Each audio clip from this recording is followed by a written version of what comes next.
डायरवुल्फ Pleistocene का एक legendary शिकारी जो हजारों सालों से गायब है। उसकी हड्डियां जो एस्फाल्ट सीप्स और गुफाओं में मिली हैं, एक ताकतवर शिकारी की ओर इशारा करती है। लेकिन डायरवुल्फ आखिरी हिमयुग के खत्म होने के साथ गायब हो गया, या हमने ऐसा सोचा था। साइंटिस्ट अब डायरवुल्फ को वापस लाने की कोशिश कर रहे हैं, साइंस की पावर से। ये डी एक्सटिंक्शन का कमाल है। साइंस में एक नया दौर। पुराने डीएनए और जीन एडिटिंग का इस्तेमाल करके एक्सपर्ट्स खोई हुई प्रजातियों को फिर से जीवित करने का लक्ष्य रखते हैं। मकसद बिगड़े हुए इकोसिस्टम्स को ठीक करना भी है। डायरवुल्फ डी एक्सटिंक्शन के लिए एक परफेक्ट कैंडिडेट है। इसके जीन्स ग्रे वुल्फ से मिलते जुलते हैं। साइंटिस्ट ग्रे वुल्फ को एक टेम्पलेट की तरह इस्तेमाल कर सकते हैं। इसके लिए पुराने डीएनए की स्टडी और एडवांस जीन एडिटिंग टेक्निक्स की जरूरत है। डायरवुल्फ को वापस लाने का काम उसके जेनेटिक ब्लूप्रिंट्स को ढूंढने से शुरू हुआ। साइंटिस्ट ने ऐसे वेल प्रिजर्व्ड फॉसिल्स खोजे जिनमें अभी भी सही डीएनए मौजूद था। यह जेनेटिक मटेरियल एक अधूरे इंस्ट्रक्शन मैनुअल की तरह डायरवुल्फ के लिए कोड देता था। लेकिन पुराना डीएनए अक्सर टुकड़ों में और खराब हो चुका होता है। साइंटिस्ट को इस जेनेटिक पजल को जोड़ने के लिए एडवांस सीक्वेंसिंग टेक्नोलॉजी का इस्तेमाल करना पड़ा। डायरवुल्फ के जीनोम का एक रफ ड्राफ्ट मिलने के बाद रिसर्चर्स ने जीन एडिटिंग की तरफ रुख किया। ये रेवोल्यूशनरी टेक्नोलॉजी साइंटिस्ट को किसी जीव के डीएनए में सटीक बदलाव करने की अनुमति देती है। इस मामले में उन्होंने उन जीन्स पर ध्यान केंद्रित किया जो डायरवुल्फ को यूनिक बनाते थे, जैसे उसका साइज और शिकार करने के तरीके। अगला स्टेप था एक सही सरोगेट ढूंढना। उनके जेनेटिक क्लोजनेस की वजह से ग्रे वुल्फ एक ऑब्वियस चॉइस थे। साइंटिस्ट ने डायरवुल्फ जीन्स के साथ मॉडिफाइड एम्ब्रियोज को फीमेल ग्रे वुल्फ में इम्प्लांट किया। इस प्रोसेस को, जो इन वाइट्रो फर्टिलाइजेशन जैसा है, केयरफुली मॉनिटर किया गया ताकि सरोगेट मदर्स और पप्स दोनों का ख्याल रखा जा सके। एक बड़ी उपलब्धि में पहले डायरवुल्फ पप्स 2024 में पैदा हुए। 2 नर, रोमुलस और रीमस, पहले आए।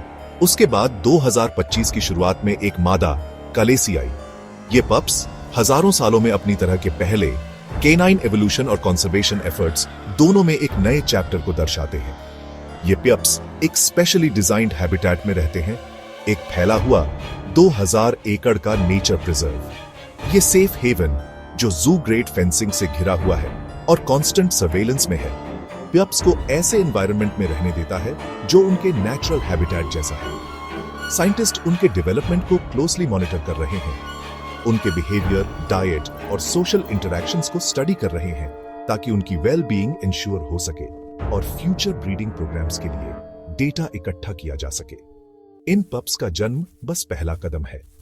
साइंटिस्ट डी एक्सटिंक्शन प्रोसेस को रिफाइन करते रहेंगे, ऐसे जानवर बनाने का लक्ष्य रखते हुए जो अपने एक्सटिंक्ट काउंटरपार्ट से ज्यादा मिलते जुलते हों।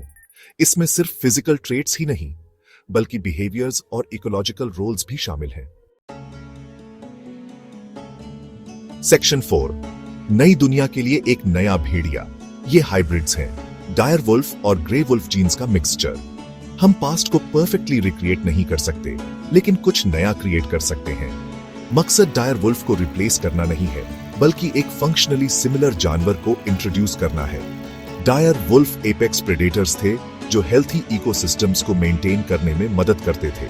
उनके रीइंट्रोडक्शन के कैस्केडिंग इफेक्ट्स हो सकते हैं। डेवलप की जा रही टेक्नोलॉजीज दूसरी एक्सटिंक्ट स्पीसीज पर अप्लाई की जा सकती है। एक ऐसे फ्यूचर की कल्पना करो जहां वुली मैमथ्स फिर से टुंड्रा में घूमते हैं। ये अब सिर्फ सपने नहीं हैं, बल्कि संभावनाएं हैं। सेक्शन 5, नुकसान के समय में आशा। डायरवुल्फ के डी एक्सटिंक्शन के क्रिटिक्स भी हैं।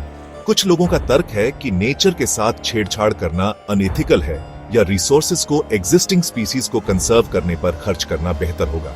दूसरों को अनइंटेंडेड कॉन्सिक्वेंसेस की चिंता है, जैसे बीमारियों का फैलना या एग्जिस्टिंग इकोसिस्टम्स का बिगड़ना। ये कंसर्न्स वैलिड हैं और इन पर केयरफुली विचार किया जाना चाहिए।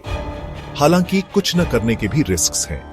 एक्सटिंक्शन क्राइसिस तेजी से बढ़ रहा है, हैबिटेट लॉस, क्लाइमेट चेंज और दूसरे ह्यूमन कॉज्ड फैक्टर्स की वजह से।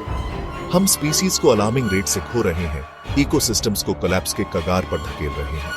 डी एक्सटिंक्शन हालांकि कोई सिल्वर बुलेट नहीं है, लेकिन हमारे कंजर्वेशन आर्सेनल में एक पावरफुल टूल हो सकता है।